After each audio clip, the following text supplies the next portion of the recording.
In the neighborhood I grew up in, there was no room for fear because fear clouded your judgment and you can slip up and be harmed. There was times when I went to school that I had to time it because I know when certain people were coming out of their houses and when they weren't, that were a danger to me.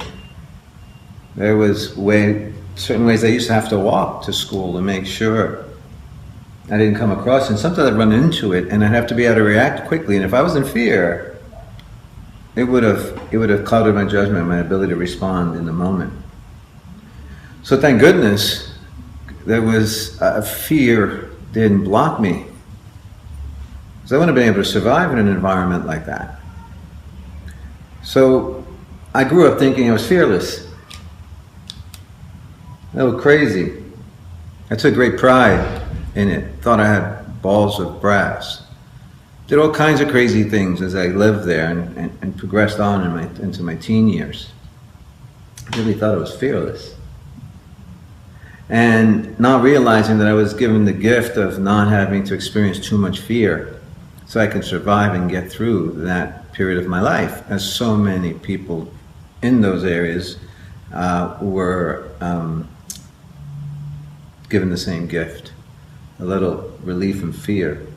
So I didn't know I wasn't fearless. I didn't know that I was actually disconnected from fear. So when I got older, my life became more comfortable. Life reconnected me to fear, because I didn't need to be disconnected from it anymore. And suddenly I was scared of shit I was never scared of. And I'm like, what the hell happened to me? What's wrong with me? Well, nothing was wrong with me. Now I could afford to process fear. And so for the longest, I'm like, what the hell's going on here? We're supposed to process fear. For those in other parts of the world that can't, that need to disconnect from it so they can survive. And in a country like this, as safe as it is, we have all the opportunity in the world to do that. We have the time and space, and we're as safe as can be to do it, to process fear. Now I talk about in our book about how sands in Africa hold phosphorus. Phosphorus, something that's needed desperately in the rainforest. And it holds it. It has the phosphorus, just like we have the fear here in a very safe place.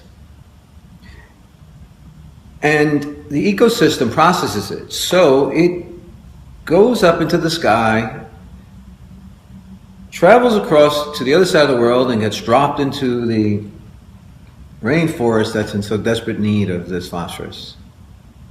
And this is what we're supposed to do with fear here. We're supposed to encounter it, confront it, and process it. For those in the world that can't. And if we process this fear, it goes to where it belongs. To those people who are hyper arrogant and creating lots of pain in this world, that they need to experience some fear so they stop being so cruel. And so that then this fear across the board can diminish, and this fearlessness, or really the disconnect from fear, doesn't perpetuate. You see, anyone that's come from a difficult situation, as soon as they're out of a fearful situation, they try to recreate it because they're used to operating from a disconnected sense of fear. So they'll be confrontational. And they'll tell you that if you ask them deep down, they're scared. They don't know why they're scared suddenly. They're in a comfortable situation, let's say a new neighborhood, a new school that's very useful, and they'll be scared and they'll go, what the hell, why am I scared? I've come from tougher situations. But that's because they're now finally one of the privileged ones that gets to feel fear so they can process it. We cannot sponsor love until we process this. What many people do instead is run from fear into what they think is love. And they cling to this positive, light thinking way of love, when in fact they're only trying to hide from fear in this little corner. And so they truly can express freely love, because love is free.